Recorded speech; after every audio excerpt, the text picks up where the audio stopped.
Hello students, welcome to इनफेल्बा study. तुम सबको पता है तुम्हारा बोर्ड एग्जाम 3 मंथ्स बाद है एंड आई होप तुम सबकी जो प्रिपरेशन होगी ना वो बहुत अच्छी चल रही होगी। बट स्टूडेंट्स, अब वो टाइम आ चुका है जब तुम्हें फ्रंट फुट पर आकर पूरी मेहनत से प्रिपरेशन करना है। सो उसके लिए मैंने कुछ स्ट्रेटजीज बनाई है एंड आई होप तुम सब ने भी अपनी अपनी स्ट्रेटजीज बनाई होगी। सो मेरे अकॉर्डिंग ये जो टिप्स है, जो स्टडी स्ट्रेटजीज है, इसको अपने स्टडी टिप्स में ऐड ऑन कर लेना, अपनी प्रिपरेशन में ऐड ऑन कर लेना and you will gonna rock in this exam. So without wasting time, let's begin.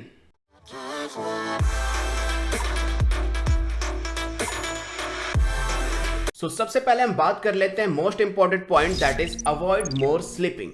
तुम्हें क्या करना है, 5 से 6 आवर्स की बस स्लीपिंग लेनी है। हाँ, बट चाहो तो तुम डे टाइम में स्टडी के बीच में 2-3 आवर्स के बीच की स्टडी में तुम थोड़े थोड़े नैनो नैप्स ले सकते हो, 10 मिनट्स 15 मिनट्स के।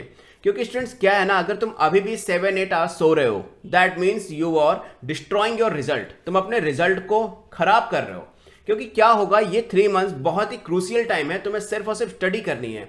क्योंकि देखो, प्रॉब्लम्स तो है, पूरे साल प्रॉब्लम्स रही है, तुम्हें स्टडी में प्रॉब्लम्स आई है, कहीं ना कहीं थोड़ी ना थोड़ी तो सबको आई होगी। सो वो स्टडीज को भी ऐड ऑन करना है, जो छूट गई चीजें उनको रिवाइज करना है, जिसके लिए तुम्हें स्टडी में ज्यादा टाइम चाहिए। ज्यादा टाइम कैसे मिलेगा, तुम बाहर वैसे भी बहुत कम जाते हो, स्कूल में जा नहीं रहे हो, बहुत कम जा रहे हो, या कभी कभी जा रहे हो, कभी नहीं जा रहे हो। सो जितना भी टाइम है वो तुम घर पे स्पेंड कर रहे हो। सो अपने सबसे ज्यादा जो मेन इंपॉर्टेंट चीज है डेली रूटीन की, जो तुम्हारी नींद है, यानी जो तुम्हारा स्लीपिंग टाइम है, उसको थोड़ा सा कम कर लो। थोड़ा सा कम करने से क्या होगा, तुम्हें एक्स्ट्रा टाइम मिल जाएगा और उस एक्स्ट्रा टाइम में तुम स्टडी कर सकते हो। बट मोस्ट प्रोबेबली कोशिश करना कि रात को जल्दी सोकर सुबह जल्दी उठना। बट अगर तुम रात में देर तक जग के स्टडी करते हो, दैट डजंट मैटर, उसका कोई फर्क नहीं पड़ता मेरे अकॉर्डिंग। सो सिंपल सी चीज ये है कि स्लीपिंग टाइम को थोड़ा सा रिड्यूस कर लो, ताकि स्टडी टाइम थोड़ा सा इंक्रीज हो जाए, जिससे देख लेना तुम्हें 1 वीक में ही बहुत अच्छा खासा रिजल्ट सामने आ जाएगा। So this was the first tip to this 3 months, और ये 3 मंथ्स बहुत ही क्रूशियल टाइम है। सो स्टडी टिप्स को यूज जरूर करते रहना, और आज से नहीं अभी से ही स्टार्ट कर लेना। सेकेंड पॉइंट की अगर बात करें, that is don't be lazy. देखो, विंटर का सीजन चल रहा है, नींद भी सबको आती है। डे टाइम पे जब तुम सन बाथ लेते हो, सो वहां भी तुम्हें लेजीनेस हो जाती है, यानी तुम्हारा स्टडी में टाइम कम लगेगा। क्यों मन कम लगेगा? क्योंकि तुम्हारे अंदर लेजीनेस हो रही है। सो यार, इस लेजीनेस को हटाना है तुम्हें। सिंपल सी बात बताऊं, जब रिजल्ट आएगा और खराब होगा तो पूरी जिंदगी लेजीनेस में चली जाएगी। उसके लिए सिंपल सा तरीका है, अभी से लेजीनेस को हटा दो, ताकि तुम्हारा जो बोर्ड एग्जाम है ना वो बहुत अच्छा है। सारा आउटपुट वहीं तुम्हें मिल जाएगा बोर्ड एग्जाम के रिजल्ट में ही। सो सेकंड पॉइंट जो हमारा था, don't be lazy. So lazy बिल्कुल मत बनो, आलस करोगे अपना रिजल्ट खराब करोगे। इस चीज को याद रखना, डोंट बी लेजी, और बिल्कुल मेहनत करके जितना टाइम है वो सारा टाइम तुम अपने स्टडी में दे दो, विदाउट वेस्टिंग एनी टाइम। मतलब 1 सेकंड भी तुम्हें वेस्ट नहीं करना है। 3 मंथ्स बहुत इंपॉर्टेंट रोल प्ले करते हैं अच्छे रिजल्ट के लिए। अच्छा रिजल्ट चाहिए, so that you need to improve in your study time. So देखो, अगर हम थर्ड पॉइंट की बात करें तो सबसे मेन इंपॉर्टेंट है तुम्हारा स्केड्यूल। स्केड्यूल अगर होगा, तुम्हें पता होगा अगले 1 वीक में तुम्हें क्या करना है, तो तुम बहुत अच्छे से मैनेज कर पाओगे और टाइम टू टाइम अपने सारे वर्क्स को, यानी सारी स्टडी को, सारे सब्जेक्ट्स को फिनिश भी कर पाओगे। सो तुम्हें सबसे पहला एक स्केड्यूल बनाना है, जिस स्केड्यूल में तुम्हें पर डे सारे सब्जेक्ट्स को देने हैं। हाँ, तुम हिंदी और इंग्लिश को ऑल्टरनेट डेज दे सकते हो, जैसे आज हिंदी कर लिया, कल इंग्लिश कर लूंगा। सो ये काम कर सकते हो, बट स्केड्यूल होना बहुत जरूरी है, वो भी सारे सब्जेक्ट्स का, जिसमें तुम्हारे science, maths, SST, English, Hindi, या किसी का कंप्यूटर या संस्कृत होगा, तो वो भी ऐड ऑन जरूर करना। क्योंकि सारे सब्जेक्ट्स को अपने स्केड्यूल में इंक्लूड करोगे, तभी तुम्हारी स्टडी अच्छी हो पाएगी। And each and every questions को, ईच एंड एवरी टॉपिक्स को, और ईच एंड एवरी सब्जेक्ट्स को इक्वल टाइम देना बिल्कुल मत भूलना। क्योंकि तुम्हारे जो बोर्ड एग्जाम है उसका जो रिजल्ट होगा वो सारे सब्जेक्ट्स को ऐड ऑन करके ही उसकी परसेंटेज बनती है। इस चीज को हमेशा याद रखना। ऐसा नहीं कि तुम्हारा मैथ्स अच्छा है तो तुम दिन भर मैथ्स को ज्यादा टाइम दो, बाकी सब्जेक्ट्स को कम टाइम दो। नहीं, जो सब्जेक्ट्स वीक है बल्कि उसको ज्यादा टाइम दो, क्योंकि सारे में अच्छे मार्क्स आएंगे, तभी तुम्हारे अच्छे मार्क्स बूस्ट हो पाएंगे। याद रखना मेरी बात, क्योंकि अगर तुम्हें 90% से प्लस चाहिए, सो तुम्हें ईच एंड एवरी सब्जेक्ट में 90% से ज्यादा चाहिए होंगे, तभी उन सबको इंक्लूड करके एवरेज जब निकालोगे सो 90% से ज्यादा होगा। आई एम बस इतना बता रहा हूं, 90% मैं इसलिए ले रहा हूं क्योंकि just an example, and I hope कि तुम सब 95 प्लस की प्रिपरेशन कर रहे होगे। अब देखो, fourth point and the most important point, तुम्हें यहां पर अपने सिलेबस को डिवाइड करना है 3 पार्ट्स में। पहला पार्ट वो होगा जिसमें तुम डन लिखोगे, यानी वो चैप्टर्स या वो टॉपिक्स जिसको तुमने ऑलरेडी फिनिश कर लिया है, जिसके सिर्फ क्वेश्चंस प्रैक्टिस भी करते रहोगे तब भी तुम्हारा काम चल जाएगा, मतलब किसी टॉपिक को समझना नहीं है। सेकंड, टू डू मतलब तुम्हें ये आगे करना है। फर्स्ट हमने लिखा डन, सेकंड टू डू मतलब अभी करना होगा, मतलब रिवीजन करना है या थोड़ा सा जस्ट एक रीड करना है, so that you will much able to solve that type of question. Okay, now the third one जहां पे तुम्हें सीधा क्रॉस करना है कि तुमने अभी तक इसे किया ही नहीं है।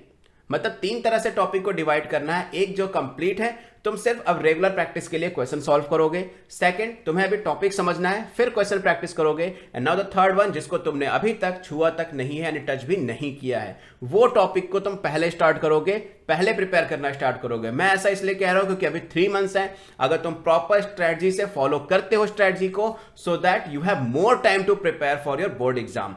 3 महीने कम नहीं होते हैं, बहुत ज्यादा टाइम होते हैं, बट एक ऑर्डर में एक स्ट्रैटेजी बनाकर प्रॉपर तरीके से अगर उस चीज को फॉलो करोगे तब। ऐसा नहीं कि तुम पर डे 10-15 घंटे सो रहे हो, 8 घंटे सो रहे हो और फिर भी तुम सोचो कि भी बहुत टाइम है। नहीं, ऐसा तुम्हारे लिए नहीं है। उन्हीं बच्चों के लिए ज्यादा टाइम है जो अपनी नींद पे कॉम्प्रोमाइज कर रहे हैं, जो लेजीनेस छोड़ रहे हैं, जिन्होंने प्रॉपर स्केड्यूल बना रखा है और सिलेबस को भी डिवाइड कर रखा है 3 पार्ट्स में, डन, टू डू या क्रॉस। ओके, सो 3 पार्ट में सिलेबस को डिवाइड करना बिल्कुल मत भूलना। ओके, सो कर लेना, उसके हिसाब से प्रिपरेशन करना। अगर हम 5th पॉइंट की बात करें, सो मोस्ट इंपॉर्टेंट चीज ये है कि तुम्हें सबसे पहले अपने चैप्टर्स में जो भी सब्जेक्ट तुम प्रिपेयर कर रहे हो उसके वेटेज को देखना है। कौन से चैप्टर का वेटेज सबसे ज्यादा है। जिस चैप्टर का वेटेज सबसे ज्यादा होगा उसको पहले प्रिपेयर करना और जिसका वेटेज थोड़ा कम होगा उसको बाद में प्रिपेयर करना। ऐसा मैं इसलिए कह रहा हूं क्योंकि तुम्हें सबसे पहले वो चैप्टर्स प्रिपेयर करने हैं जो एग्जाम में ज्यादा क्वेश्चन या ज्यादा मार्क्स तुम्हें देंगे, क्योंकि वो अगर प्रिपेयर हो गए तो ऑब्वियस सी बात है तुमने ज्यादा मार्क्स वाली चीजें तो कंटेन कर ली। अब वो छोटी छोटी जो चीजें हैं उसको कंटेन करना है। तो सबसे पहला काम तुम्हें यही रखना है। सीबीएसई ऑलरेडी शेड्यूल निकालती है, पूरा प्रॉपर वेटेज आता है। इस बार का जरूर देखना, पिछले साल के मत देखना क्योंकि सिलेबस भी चेंज हुआ है।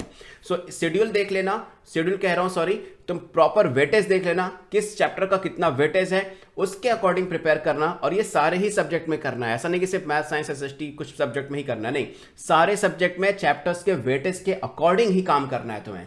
क्लियर है? फर्स्ट कम फर्स्ट सर्व, मतलब पहले वो आएगा जो तुम्हें क्या करना है जिसका वेटेज ज्यादा है, बाद में वो आएगा जिसका वेटेज कम है। यहां तक चीजें क्लियर हैं? कम सोना है, लेजीनेस दूर करना है, प्रॉपर स्केड्यूल बनाना है और एक टू डू लिस्ट बनाना है जिसमें तुम्हें यह लिखना है कि क्या क्या हो चुका और क्या क्या अभी करना है। और जो 5th पॉइंट मैंने अभी बताया कि सिंपल सा तरीका है, वेटेज वाइज सॉल्व करना है, जितना ज्यादा वेटेज उतना पहले करना है। क्लियर है सारी चीजें? इन सब के अलावा कुछ चीजें और हैं जो तुम्हारे लिए बहुत ज्यादा हेल्प करेंगी। सबसे पहले तो उन क्वेश्चंस को सर्च करो जो फ्रिक्वेंटली आस्क होते हैं। फ्रिक्वेंटली आस्क का मतलब होता है कि जैसे जो चैप्टर्स के टॉपिक या कुछ टॉपिक से क्वेश्चंस रेगुलरली पूछे जाते हैं। लास्ट 5 ईयर के क्वेश्चन पेपर लो, सॉल्व करने के लिए नहीं।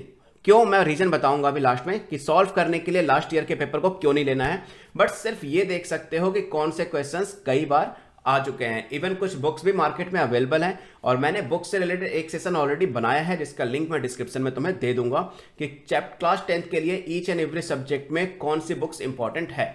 सो वहां पर कई सारी बुक्स ऐसी हैं जिसमें क्वेश्चंस के नीचे डेट्स लिखी होती है, ईयर लिखे होते हैं, जिससे पता चल जाता है कि ये क्वेश्चन इतनी बार आया है। क्लियर है ये चीज? सो फ्रीक्वेंटली आस्क्ड क्वेश्चन को भी सबसे पहले कर लेना क्योंकि उनके आने के चांसेस ज्यादा होते हैं या उस टॉपिक से क्वेश्चंस आने के चांसेस ज्यादा होते हैं। कई जगह तुमने सुना होगा कि लास्ट 5 ईयर के क्वेश्चन पेपर सॉल्व करने हैं, बट स्टूडेंट्स दिस टाइम नहीं, इस टाइम नहीं करना, क्योंकि जो लास्ट 5 ईयर के क्वेश्चन पेपर है ना, उसमें वो क्वेश्चंस भी होंगे जो 30% सिलेबस रिड्यूस होने के बाद तुम्हारे सिलेबस से इस टाइम हट चुके हैं।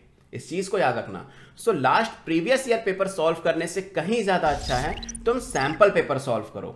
यह समझ में आई बात? सैंपल पेपर सॉल्व करो क्योंकि सैंपल पेपर जो होंगे वो एग्जैक्टली 30% सिलेबस रिडक्शन के बाद कराए जाएंगे, बाद होंगे। सो मार्केट में बहुत सारी बुक्स अवेलेबल है, मैंने सजेशन में भी दिया है कि कौन सी बुक है, वीडियो में जरूर देखना। सो यहां पर जो बुक्स है वो सबसे ज्यादा हेल्प करने वाली है तुम्हारी सैंपल पेपर की बुक, क्योंकि इसमें 30% सिलेबस रिड्यूस करने के बाद वो टॉपिक्स डाले गए हैं।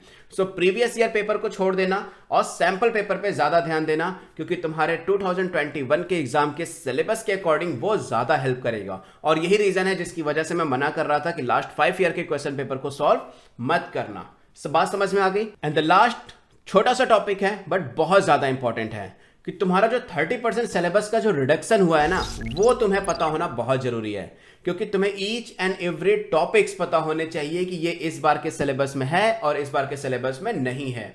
क्योंकि कई सारे सब्जेक्ट्स में चैप्टर्स के अंदर के टॉपिक्स को रिमूव किया गया है। अब ऐसा ना हो कि तुम उन्हीं टॉपिक्स को पढ़ने में ज़्यादा टाइम दे रहे हो क्योंकि तुम्हें पता ही ना हो कि वो आ रहा है या नहीं आ रहा है। सो दैट सबसे पहले ये जरूर देख लेना कि कौन कौन से टॉपिक्स आ रहे हैं और कौन कौन से टॉपिक्स नहीं आ रहे हैं। इस चीज़ का पूरा ध्यान देना।